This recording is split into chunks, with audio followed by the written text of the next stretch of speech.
Join the army? Travel the world? Meet lots of interesting people, then take them out?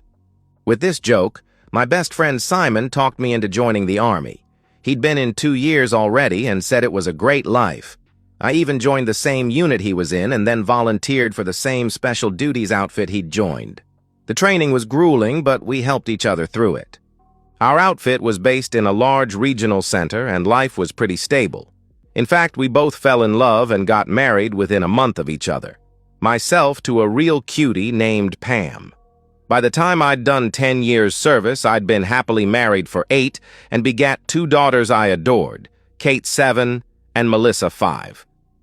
Unlike some army units, mine didn't move around. We did have to go out on jobs for periods of 2 days to 2 weeks, but not that often. I was home at the normal time about 300 by 365 days a year. So life was as normal as can be. I had a wife I loved and a family I would gladly die for. Then, of course, Osama bin Jerk did his thing, and through some convoluted logic thing, Simon and I were invited to holiday in Iraq that year. It was rough parting from the family, but that's what both Pam and I'd signed on for. We did our job throughout the build-up and invasion, and were quietly getting excited about going home. That was dashed when our mob was given a lecture by the regimental political officer.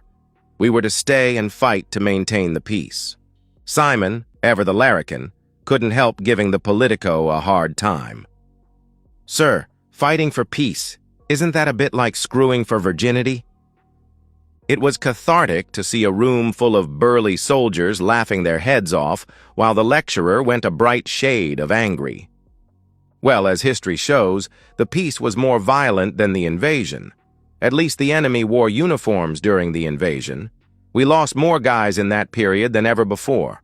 Our outfit was busier than most, deploying for up to 4 weeks at a time behind enemy lines before going back to base for 2 weeks. Well, I say enemy lines. No one could mark them on a map, though. No one could tell us when we were likely to go home. Every second night, when in base, I used Skype to talk to Pam, Kate, and Mel. That way, at least, they won't have forgotten what I look like by the time I get back. 3 weeks into our latest mission, the storm hit the fan. We were supposed to attack a base of about 100 bad guys, but were greeted by about 1,000. There were only 12 of us, so we beat a hasty retreat. It was 2 days before the Blackhawks dared come in and get us. Only 4 of us could still walk, and 3 were dead.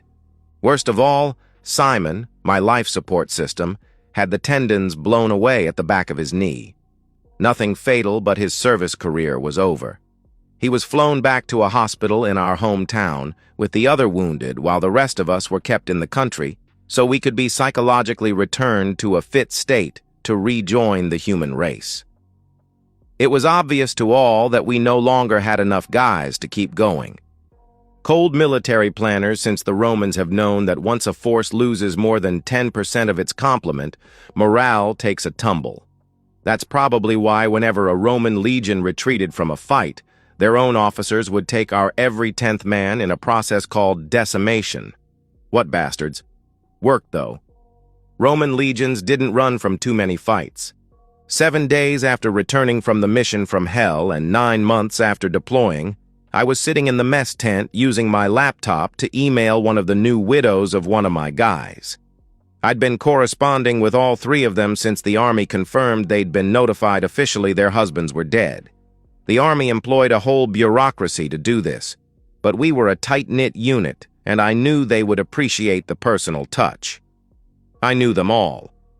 Unlike me, they all lived on base. This third exchange was very difficult for me. With the first 2, I'd been truthful when I said their husbands died quickly and well. This time I would have to lie. As the ranking officer in my platoon, I made sure all contact with these bereaved ladies went through me. If they were going to hear lies, then they were going to hear consistent lies from me. Suddenly, that little Skype box came on the screen of my laptop. Kate Young is online. Desperate for some human distraction from the emotionally draining task I dialed in. Within seconds, the beautiful face of my eldest graced my screen. I could see she was sitting on the couch in our lounge with her laptop that she'd got last Christmas. "Daddy!" she squealed. That brought her sister over, and soon I was talking to my two reasons to be, and they were talking at me as fast as they could. Both at the same time, of course. We chatted merrily for the next half an hour about school, their trip to the zoo that day, and anything else that came into our heads. I could feel myself relaxing.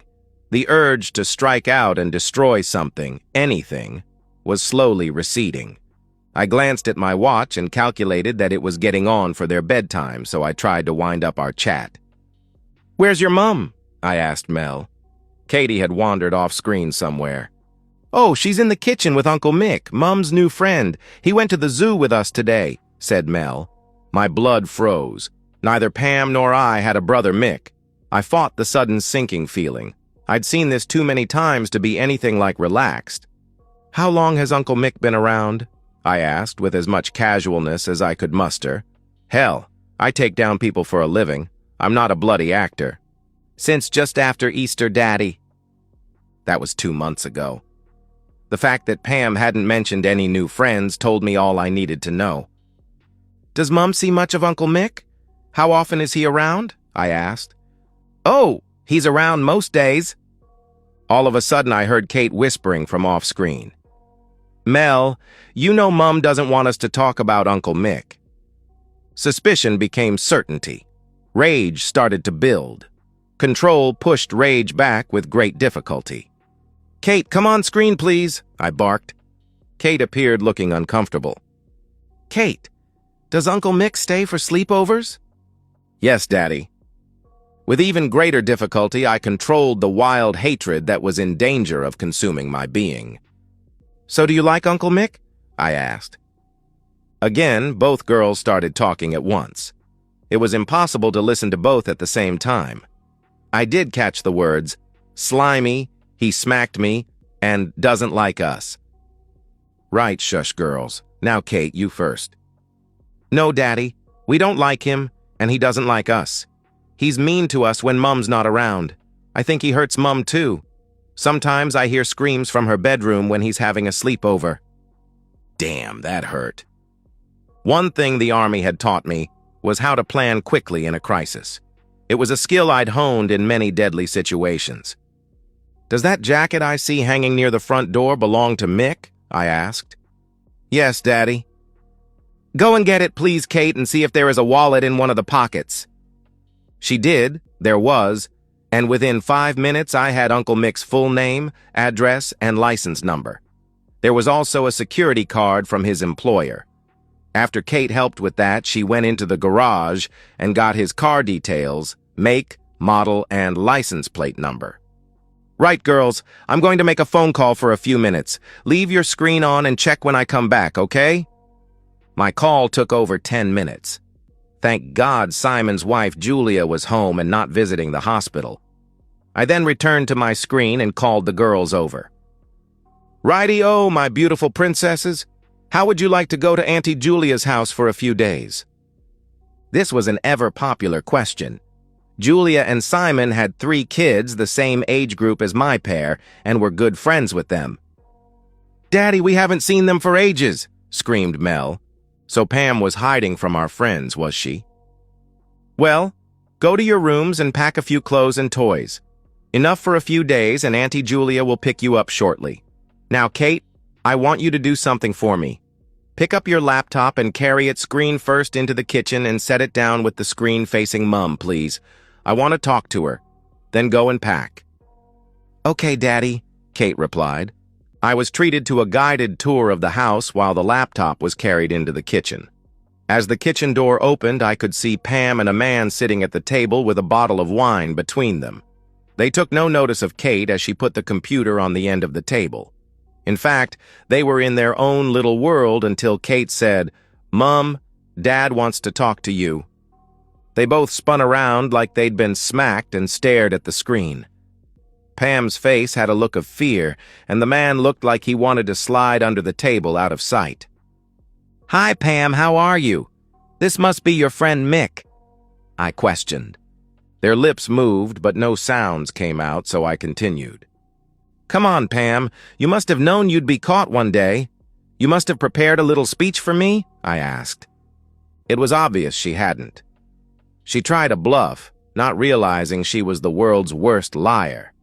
I mean, it couldn't have been more obvious if she wore a flashing light on her head that went off every time she tried. "He's just a friend, Davy." She barely spoke. "Nonsense, Pam. The girls have already told me that jerk here has been sleeping over the last few weeks." At last, Pam decided to come clean. Her heroic boyfriend tried to get up and leave, but she grabbed his arm and pulled him back to the table. I waited while various possible responses flashed across her face like I was watching a movie. "I'm sorry, Dave, but I got so lonely while you were away. I got to know Mick, and we fell in love." She fell silent. I wanted to rage at them, but realized that would achieve nothing. I forced a calm tone as I continued. "Nonsense, Pam. This is the first time I have been away for more than 2 weeks in the 9 years we have been married. Before we married, I warned you what our life could be like. You accepted it." She didn't acknowledge that I'd even spoken, so I continued. "For the record, dear, the correct sequence should have been to wait till I got home. Wait until I wasn't in a country where being distracted can cause death in an instant. Then, when I was home, tell me you wanted to separate and give me a chance to change your mind. Then after we separated, you could have gone and lived with Jerk here." Looking at the table, Pam mumbled, "Sorry, Dave, it just happened." "So what now, Pam? You're just going to ditch me and sail off into the sunset with Jerk here, are you?" I questioned. She didn't even have the guts to look up. She just nodded. "And in this little fantasy world of yours, you would just take my kids away from me, would you?" Something in my tone made her head jerk up. It was obvious the possibility of that not happening had never occurred to her. "Listen, Pam, you know I'm keen on psychology. Can you remember all the discussions we had about what influences children? Nature or nurture? Heredity or the environment? Well, if the kids go with you, then they will have your cheating woman genes and be brought up in a cheating woman environment. Believe me, cheating woman, it isn't going to happen." Pam reeled back in her chair as if slapped. She'd just heard the first, second, and third abusive words from my mouth ever, and they were in one sentence. Finally, Jerk rallied to her defense. "Now wait a minute!" "Shut the hell up!" I roared. "Another thing the Army teaches you is how to get the instant obedience of people on the other side of a parade ground." He shut up. At that point, there was a distraction off-screen, and Pam said she was going to answer the door. I told her to wait. "That will be Julia coming to pick up the kids. She's going to take them to her place tonight and get them off to school tomorrow. They should have packed some stuff already. Make sure they have everything they need, then come back so we can talk in peace." Pam got up, and Uncle Mick got up to join her. "You sit down!" I roared. Again, he bruised his back, sitting down quickly. I just stared at him for the 8 or so minutes it took Pam to come back. The stupid prick even tried to start a conversation about how life was in Iraq. One of the mess stewards came over and replaced my drink. I asked him to make sure I got some privacy. I didn't want any witnesses to the next bit. Finally, Pam rejoined. She started to speak. "Look, Dave, this isn't how I wanted this to go." I shut her down. "I just have 2 questions for you, Mickey boy. The first is, did you know she was married?" I questioned. "I'm sorry, man, I just fell for her." He started talking, but I cut him off. "I'll take that as a yes, then. The second question is, do you know what I do for a living?" I questioned. "Pam says you are in the Air Force in Iraq," he replied. Pam interrupted. "No, he's in the Army." "I thought you said he was in the air something," he argued. "Ah, I can see where the confusion is here. I am in the Army, but in a regiment called the Special Air Service." I could see this hadn't registered with him, so I continued. "You probably know us by an acronym, the SAS." The instant look of terror that hit his face showed me he finally understood. Hell, every bloke in the world knew the SAS. Everyone knew that they wrote the book that every special forces unit in the world learned from. Everyone knew that if you were taken down by the SAS, you didn't even know until Lucifer showed you the action replay. Jerk now knew with crystal clarity that he was in deep, deep trouble. The microphone picked up no noise, but his lips clearly formed the words, "Oh, hell!" So Mr. Michael Brown of 12 Pender Court, Borderdale. The answer to the question of what I do for a living is that I take lives. I leaned in until my face was filling the screen.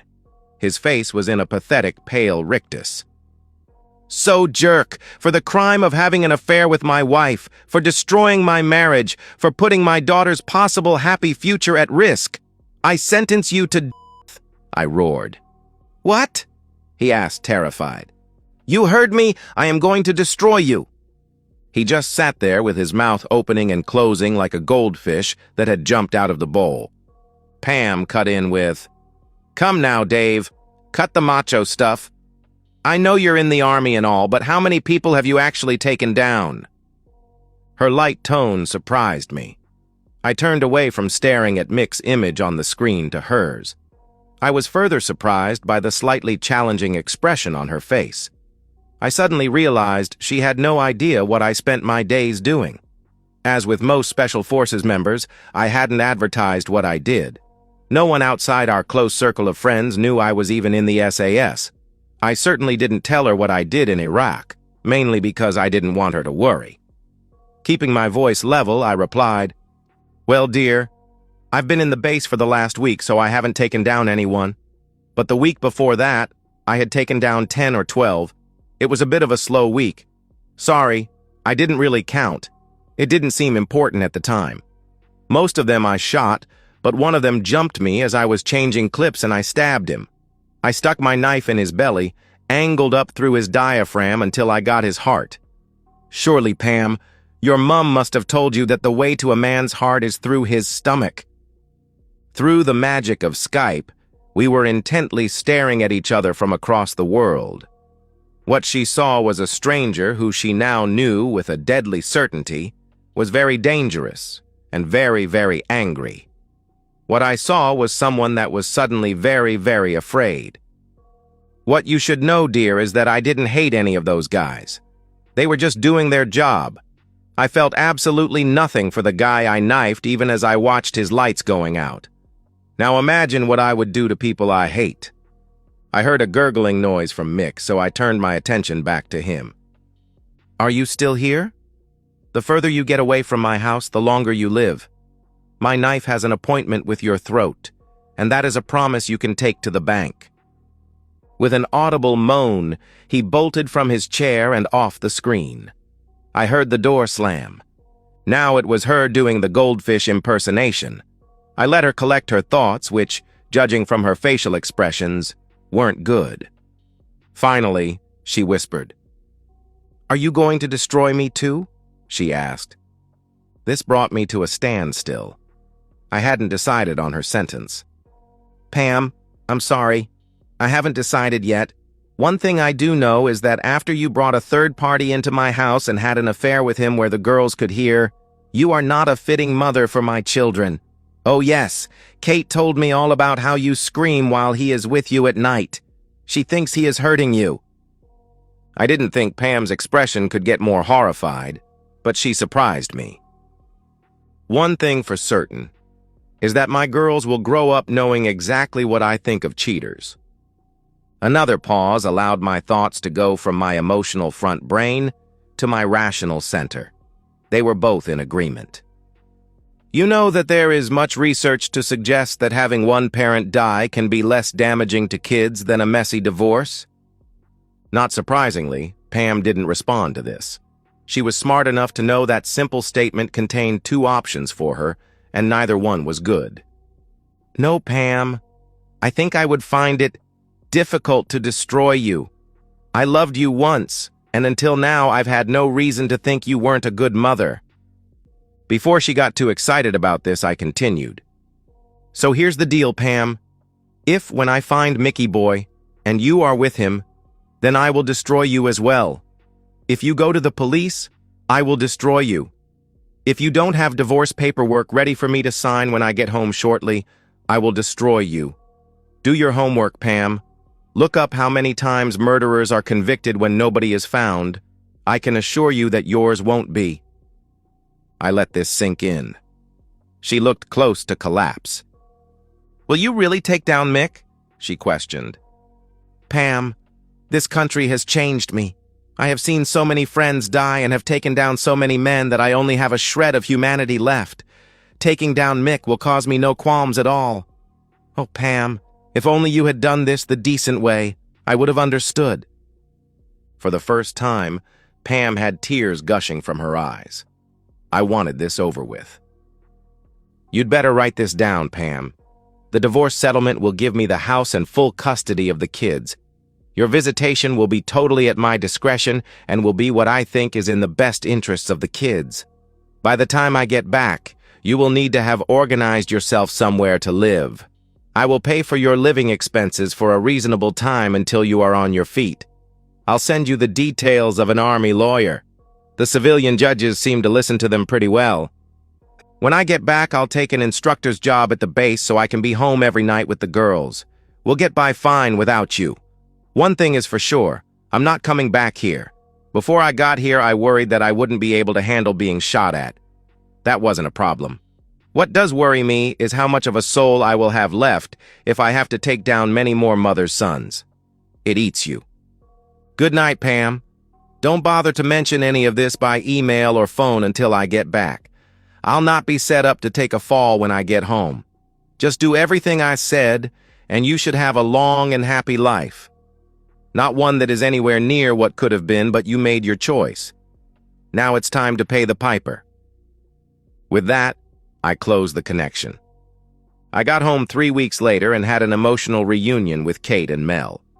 I tried to explain that their mum wouldn't be living with us anymore. They didn't understand, but copious distractions from Julia, Simon, and their kids helped. Every time they met him, they asked Simon why he walked funny. Every time he gave them a different story, more fantastic than the last. I was met by the police when I got off the plane. Michael must have been desperate.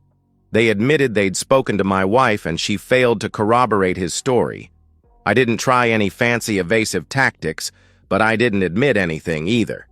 There was nothing they could do except warn me they would be watching.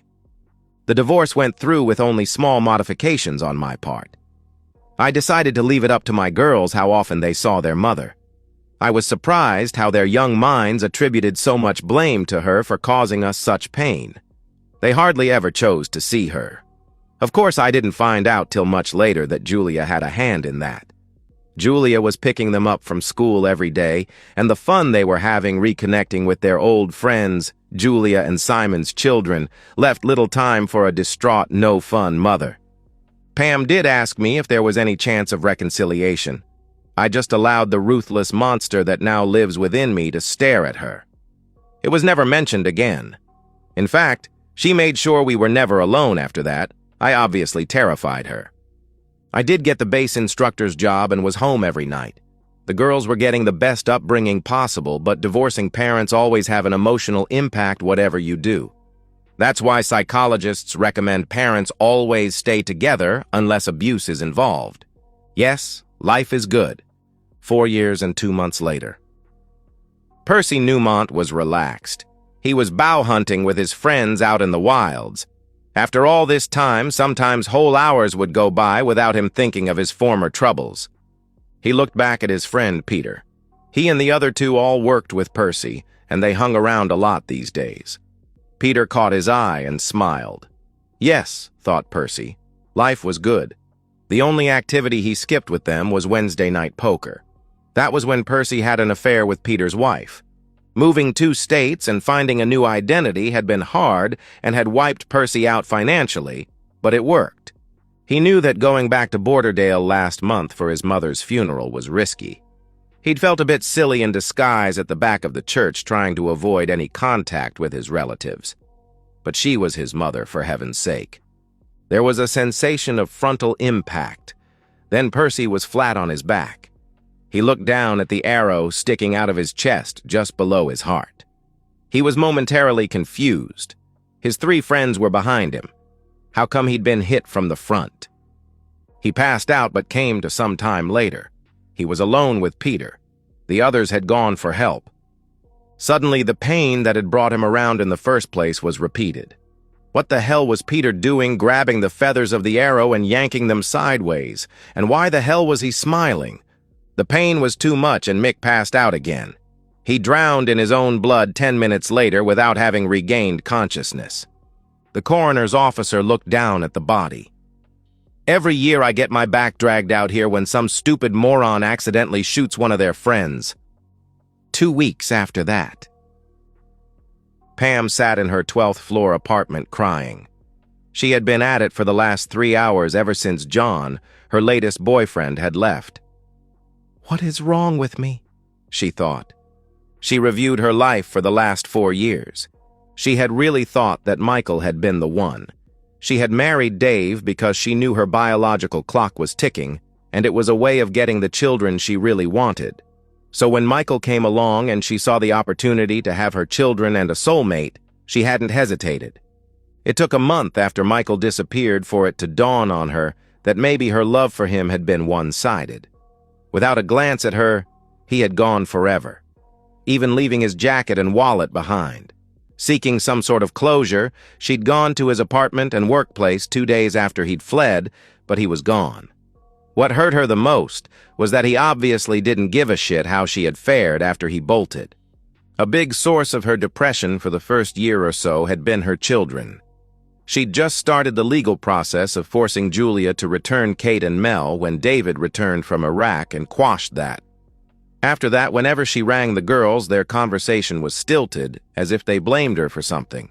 She did see them every week or so until that woman had moved in with Dave 9 months after Pam had moved out. Apparently, she'd been the journalist who covered the story of David and his guys getting their medals. After that, the girls hardly seemed interested in even speaking to her on the phone. She had taken to parking outside the school at the end of the day. Even that stopped when she saw both girls running up and hugging the woman like she were their mother. That year, they hadn't even rung on her birthday.